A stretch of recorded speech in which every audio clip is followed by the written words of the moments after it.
Bueno, vamos a ver la exégesis de el dominico Salguero en estos primeros versículos de Apocalipsis 11. Dice el padre: San Juan tiene una visión en la cual se le entrega una caña para medir, y una voz, probablemente la de Cristo, le ordena medir el templo de Dios, el altar y a los que adoran en él. La acción simbólica prescrita al vidente es la misma que encontramos en el profeta Ezequiel. Habría que ir a Ezequiel 43 a 42:18. El profeta que se encontraba en Babilonia, dice el padre, es trasladado en rapto a Jerusalén y ve a un ángel que medía el templo y la ciudad de Jerusalén en orden a su restauración. Isaías también anuncia que Edom será medido para reducirlo a la nada. Eso está en Isaías 34:11. Prosigue el padre. Por donde se ve que medir puede significar la preservación o la destrucción. Me permito pensar, ¿no?, que esto de dar una vara y medir mueve la inteligencia de una manera un poco misteriosa, pero la mueve a pensar algo grande va a pasar y preparémonos para sus consecuencias. Por eso que tomemos las medidas de las cosas, porque se va a actuar sobre una realidad que más convendría tenerla bien presente palmo a palmo. Puede llegar a ser más por destrucción que por preservación o viceversa. Esa es una opinión mía, ¿eh? Me corrí de la exégesis de Salguero. Sigo con lo que dice el padre. En nuestro texto del Apocalipsis se hace la medición en vista de una preservación de la destrucción. Ahí el padre nos invita a confrontar esto que dice con la segunda de Samuel 8:2. Prosigue. Es una acción de significado semejante a la de marcar a los siervos de Dios en su frente, como ocurre en Apocalipsis 7, si mal no recuerdo, ¿no? Aquí ya no se trata del templo celeste ni del altar del cielo, sino del templo terrestre de Jerusalén, que representa a la iglesia. Atención, paréntesis mío, entre la Jerusalén terrestre y la Jerusalén celestial. De aquí en adelante es importante tener en claro esa distinción. La Jerusalén terrestre es una cosa referente a la iglesia, es una representación de la iglesia, mientras que la Jerusalén celestial, la que desciende del cielo, no es esa, ¿no? Una cosa es el reino, otra cosa es la iglesia. Bien, prosigo con la lectura del padre Salguero. San Juan mide simbólicamente a la iglesia para su preservación. La acción de medir es equivalente al sellado preservativo de los 144.000. La parte del templo que es medida será preservada de la profanación. Las partes que mide Juan son el santuario, el altar de los holocaustos y el atrio en donde este se hallaba, o sea, toda la parte limitada por una barrera de piedra en donde se leía una inscripción colocada en diversas partes de su barrera: que ningún extraño a la religión judía entre en el interior de la barrera del cercado que rodea el santuario. El que sea sorprendido incurrirá por su propia culpa en la pena de muerte. Recuerden que en el texto se hablaba de que no se midiera el atrio porque iba a ser entregado al mundo. Entonces, desde ahí parece tener más, se puede llegar a abonar más la idea de que se está midiendo para preservar y no para calcular la dimensión de lo que se va a destruir, cosa que yo apunté por mi cuenta, pero bueno, a mí por lo menos se me mueve la inteligencia de las dos cosas. Bien, el padre Salguero sigue comentando. El templo de Jerusalén, edificado por Herodes, tenía 4 atrios con pórticos: el de los sacerdotes, el de los israelitas, el de las mujeres y el más exterior, que era el de los gentiles. San Juan recibe la orden de dejar sin medir el atrio exterior y la ciudad santa, es decir, Jerusalén, porque no serán preservados, sino entregados a los gentiles durante 42 meses, o sea, durante 3 años y medio.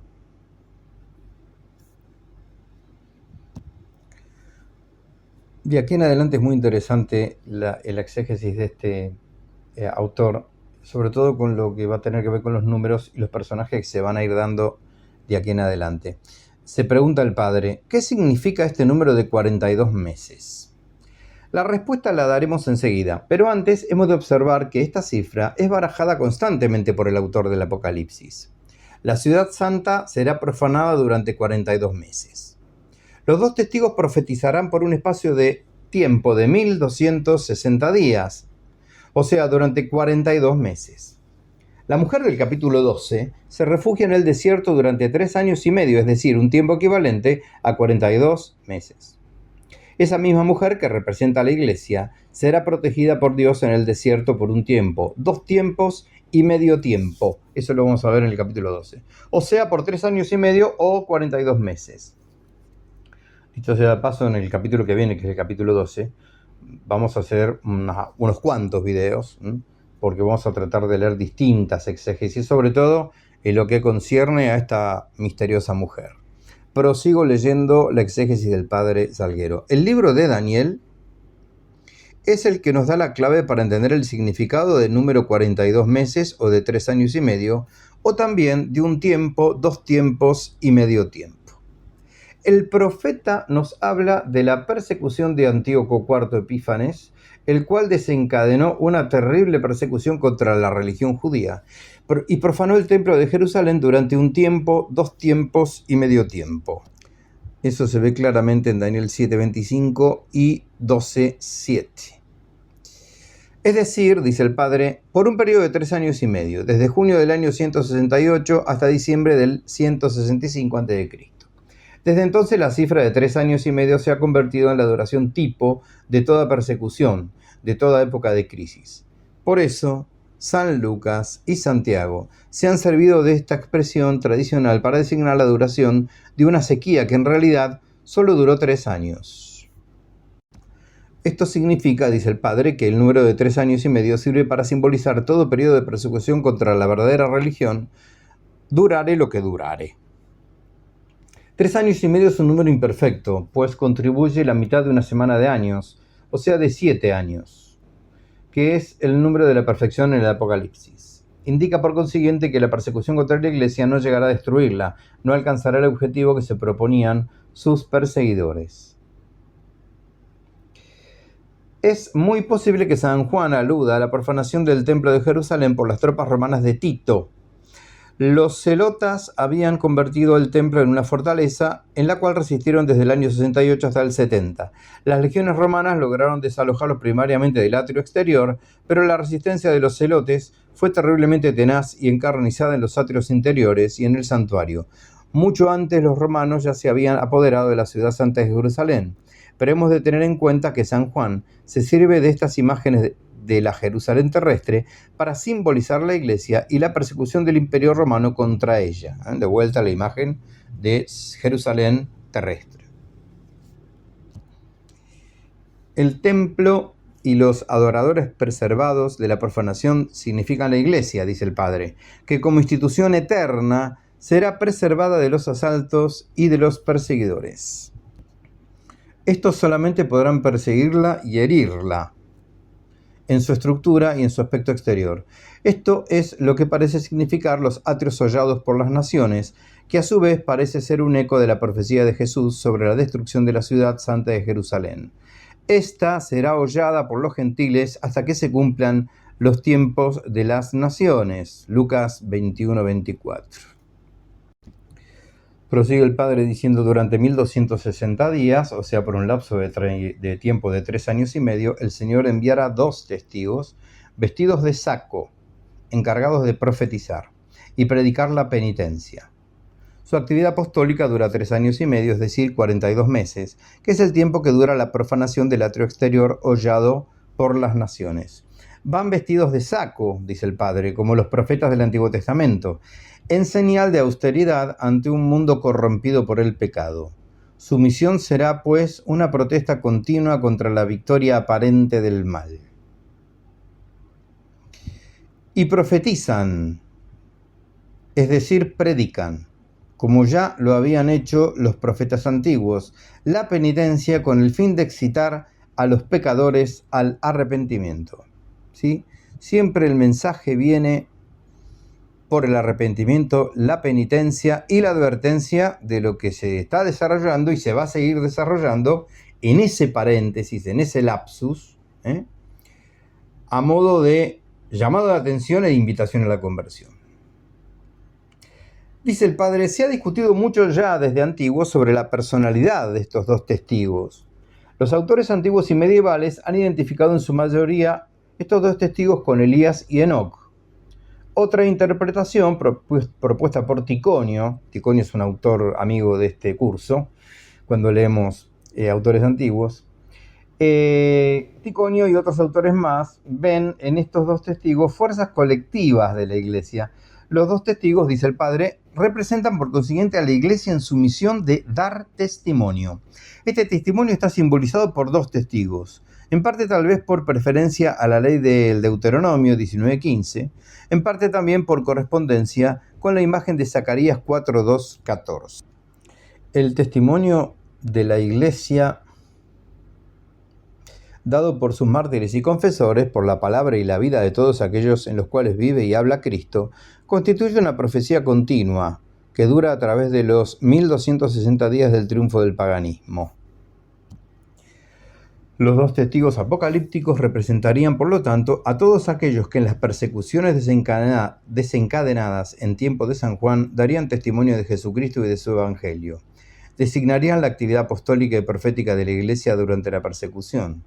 Para otros autores, en cambio, los dos testigos de Dios representan a Moisés y a Elías. Moisés, el profeta legislador, y Elías, el profeta develador de la idolatría. Pero estos personajes estarían aquí como símbolos, el uno de la ley y el otro de los profetas. Serían los mismos que aparecieron en la transfiguración hablando con el Señor. La historia nos da a bien a conocer cuál fue la vida de estos testigos y cuán dura la lucha que tuvieron que sostener por la causa de Dios. Prosiguiendo con la interpretación de la aparición de estos dos personajes tan misteriosos, el padre Salguero dice: los dos testigos serán defendidos y protegidos por Dios hasta que logren llevar a feliz término su ministerio. Al fin Dios permitirá que surja una bestia del abismo, es decir, una potencia extranjera antirreligiosa que los perseguirá, los vencerá y les quitará la vida, como se muestra en el versículo 7. Sin embargo, dice el Padre, su victoria será momentánea, porque Dios les hará revivir y reinarán con él para siempre. La bestia que aparece por anticipación, sin haber sido presentada, simboliza el Imperio Romano, y más en particular, tal vez al emperador Nerón, figura del anticristo y de todos los perseguidores de la Iglesia. Dicho sea de paso, cada época que interpreta este tipo de pasajes le aplica una simbología o una tipología, una representación a un poder opresor de la fe de turno, ¿sí? Sabemos que muchos exegetas actuales no van a hablar del Imperio Romano, por supuesto. Bueno, San Juan describirá, dice el padre más en concreto, en los capítulos que siguen, las intervenciones de esta bestia en contra de la Iglesia de Cristo. La bestia debía de ser conocida de los lectores del Apocalipsis, ya que el autor sagrado nos la presenta precedida del artículo, la bestia. La ve subir del abismo porque es el infierno el que la suscita, o también del mar porque representa el Imperio Romano, y para el vidente de Patmos el poder de Roma procedía del lado del mar, es decir, de Occidente.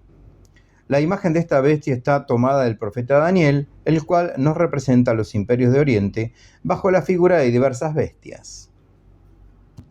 Sobre todo nos pinta con muy vivos colores aquella cuarta bestia terrible, espantosa, sobremanera fuerte, con grandes dientes de hierro que devoraba y trituraba a las sobras y las sobras las machacaba, con los pies. Eso se ve en Daniel 7:7. Esta bestia es el imperio Seleucida, del cual salió un cuerno que hacía la guerra a los santos y los vencía. Este no es otro que Antíoco IV Epífanes, el gran perseguidor del pueblo judío que profanó el templo dedicándolo a Júpiter olímpico.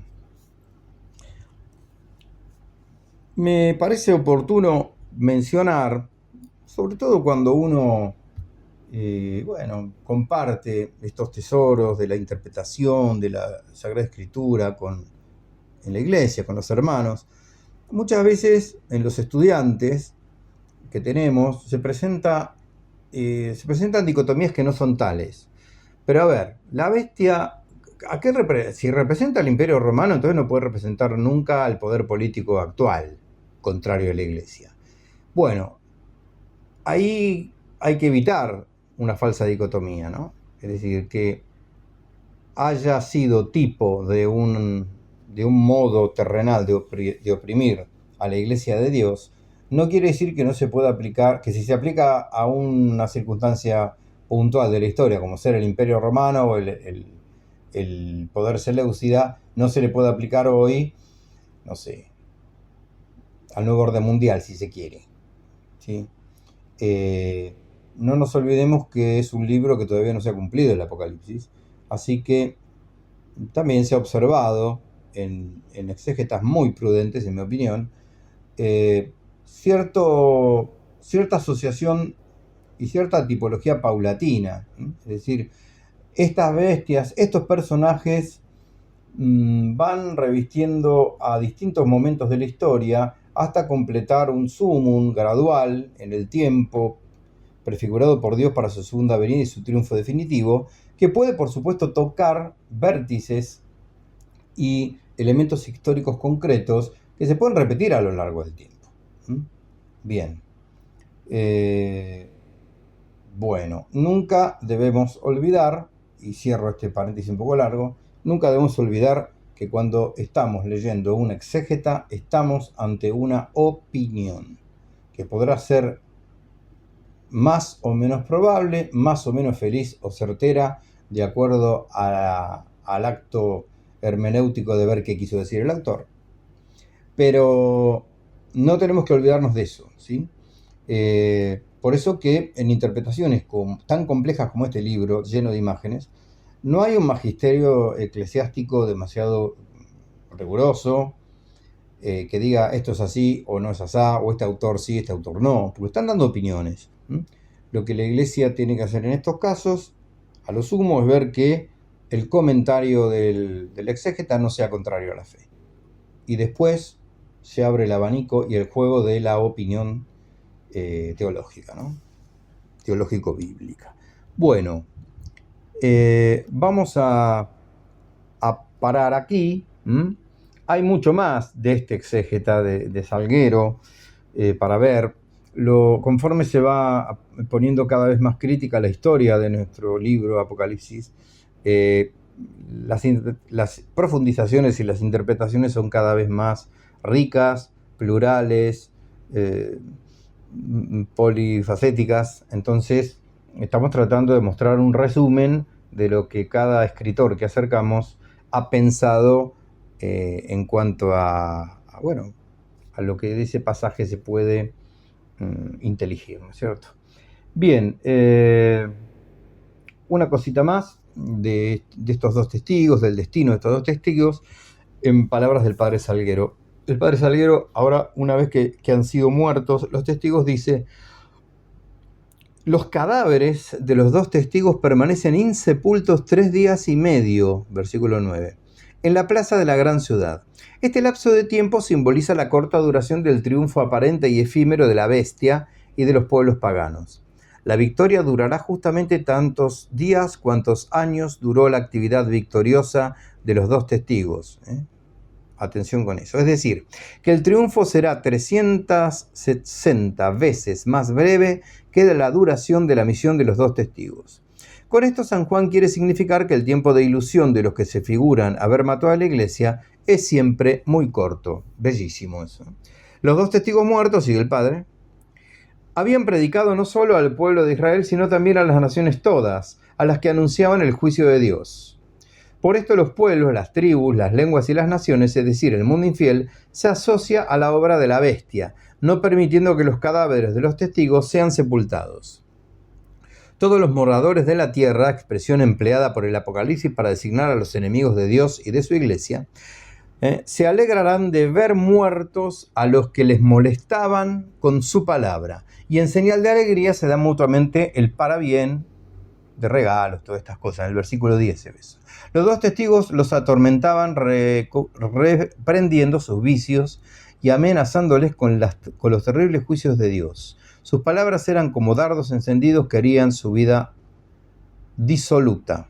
Ahora la muerte de los dos testigos será causa de gran regocijo y se mandarán presentes entre sí como señal de victoria y alegría. Bien, en las líneas que sigue, no las voy a leer literalmente, el padre Salguero ve cierto paralelo con los 3 días de Cristo muerto en el sepulcro, la aparente sensación de victoria de los enemigos, y cuando a los testigos se les devuelve la vida a los 3 días y medio, se ve cierto paralelismo con la resurrección de nuestro Señor de los sepulcros, ¿no? Al cabo de estos 3 días y medio, dice el Padre, un espíritu de vida que procede de Dios entra en ellos y les devuelve la vida. Resucitaron por la virtud de Dios y sus enemigos pudieron contemplar el milagro. Entonces, ante semejante prodigio, los que los veían sintieron un gran temor. Y creció todavía más este temor cuando oyeron una voz que de lo alto los llamaba, diciendo: subid al cielo. No podemos dejar de pensar en la ascensión del Señor, salvando las distancias, ¿no? Obedecieron, dice el Padre, y subieron al cielo en una nube ante la mirada atónita de sus enemigos. Era el triunfo total de los dos testigos. El mundo les había hecho la guerra, pero el Señor, cuya causa representaban en la tierra, había salido en su defensa y les había dado la victoria. Muy bien. Para no extender más este video y esta lectura del capítulo 11, los vamos a invitar a seguir leyendo esta interesantísima exégesis del capítulo 11.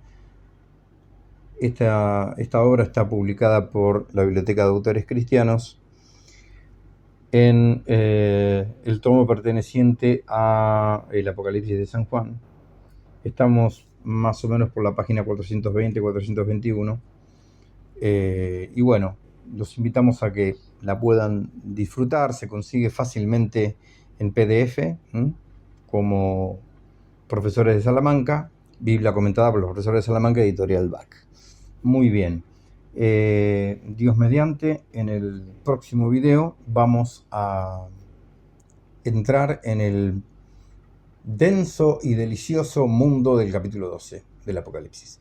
Bueno, muchísimas gracias. Que Dios nos bendiga a todos y nos vemos en la próxima, si Él lo permite. Adiós.